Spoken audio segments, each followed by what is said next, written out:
2020년 하반기부터 시작된 국내 조선사의 수주 릴레이가 가속화되고 있습니다. 원래 코비드-19만 아니면 일정한 상승세로 지속됐을 텐데 국내 조선사의 이제 기술력이 있기 때문에 일본이나 중국보다는 상대적 우위에 있는 수주가 지속됐겠죠. 근데 코비드-19으로 이연됐던 수주들이 폭발을 하면서 예를 들자면 국내 조선 빅3, 한국조선해양, 대우조선해양, 그리고 삼성중공업 등의 회사들이 지금 두 달도 안 돼서 수주액이 5조를 넘어서고 있습니다. 한국조선해양이 올 들어 이달까지 이제 LNG 운반선, 컨테이너선, 우리가 알고 있는 LPG, 액화, 석유, 가스죠. 이런 운반선 등 27척을 수주를 했어요. 오늘까지를 전부 다 카운팅한 겁니다.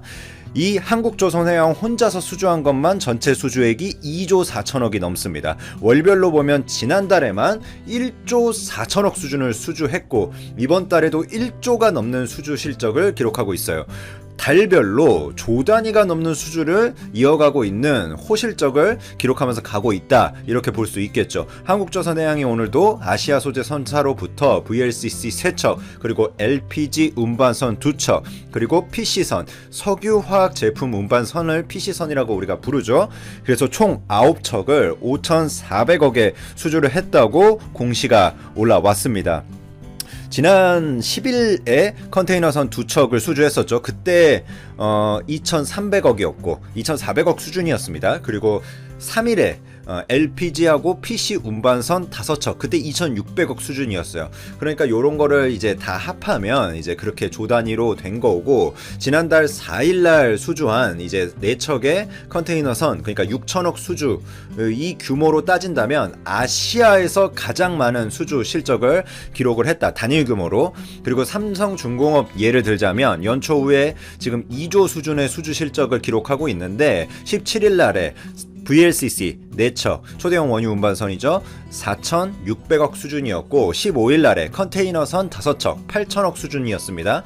이달 체결한 거 2개 더해보면 딱 나오죠. 1조 4,720억 원의 수준입니다. 여기서 옵션을 걸어두잖아요, 수주를 할 때. 그러니까 더 줄 수도 있다라는 그 옵션까지 하면 2조 수준까지 이제 이거는 갈 수도 있는 그런 수주건이다, 이렇게 볼 수 있습니다. 그리고 특징이 있죠. 제가 VLCC다, PC선이다도 말했지만 LNG가 굉장히 많아요.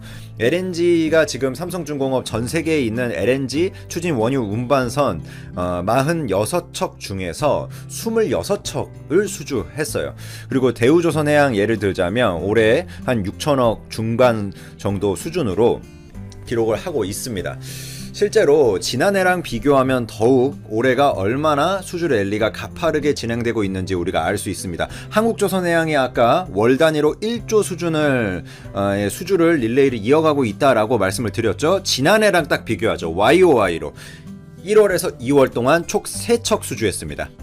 물론 2월 달부터는 코비드다 이런 말도 할 수 있지만 1월만 놓고 본다면 그때 코비드-19도 일단 글로벌한 이슈가 되기 전이었어요. 근데도 불구하고 3척 정도의 수주 실적이었어요. 그리고 전체적으로 올해 수주 목표액을 보더라도 이제 조선사들이 높게 잡고 있다. 작년 대비 20-30%씩 높게 잡고 있는 것을 이제 본다면 올해 조선화 확실히 턴어라운드 기조를 달리고 있고 성과도 오르고 있어요. 그래서 그냥 그 해양사 HMM 이런 데도 굉장히 실적이 잘 나오고 있고 시가총액도 엄청 높죠. 지금 많이 올랐습니다.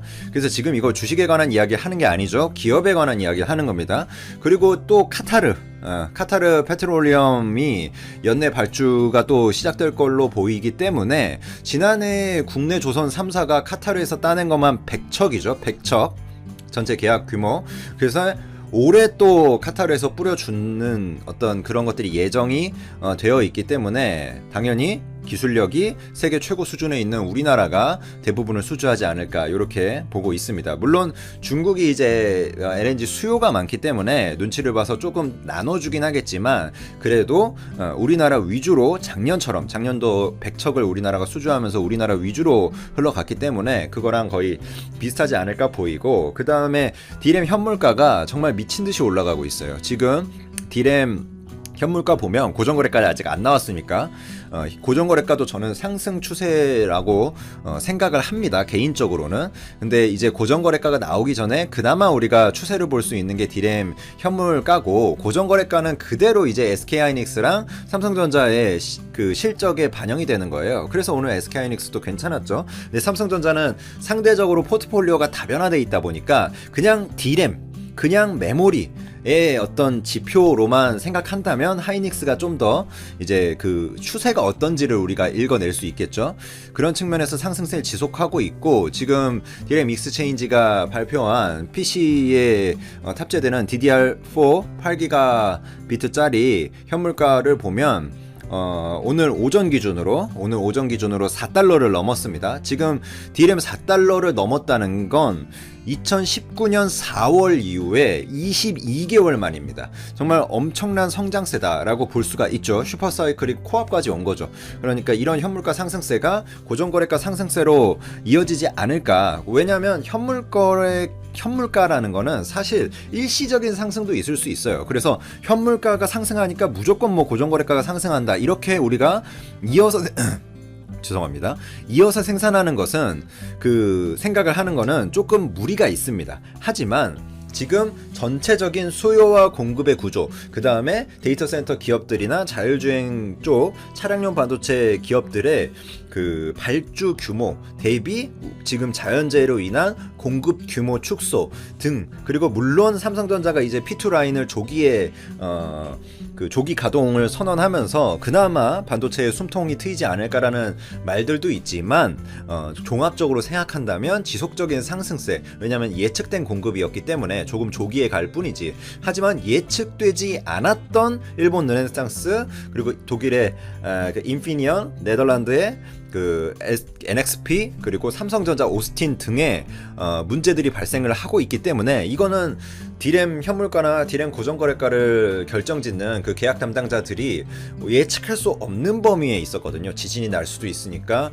좀 뭐 이렇게 그 하진 않잖아요. 그리고 데이터 센터 기업들의 투자 규모 이런 건 예측 가능 범위지만, 이런 거를 고려한다면 예측 가능하지 않은 범위의 일들이 많이 발생했고, 그 예측 가능하지 않은 범위의 일들은 모두 다 공급 축소 쪽으로 일단 센티멘털을 방향을 잡고 있다, 뭐 이렇게 생각을 한다면 디램의 가격 상승세는 지속적이지 않을까라고 보고, 이건 개인적인 생각이지만 전문 기관에서의 그 예측치를 봐도, 뭐 예를 들자면 디램 익스체인지 이런 데서도 올해 서버용 디램 가격을 전년 대비 한 40% 상승을 하지 않을까라고 보고서라든지 이런 게 나오고 있습니다. 그리고 낸드 부분 우리가 또 살펴본다면 결국에 스마트폰 고객들의 지금 재고를 좀 더 가져가고자 하는, 그리고 노트북 지금 엄청 팔리죠. 왜냐하면 재택근무도 많이 하고 하면서 또 노트북이 이제 돌아다니면서 집에서도 근무하고 또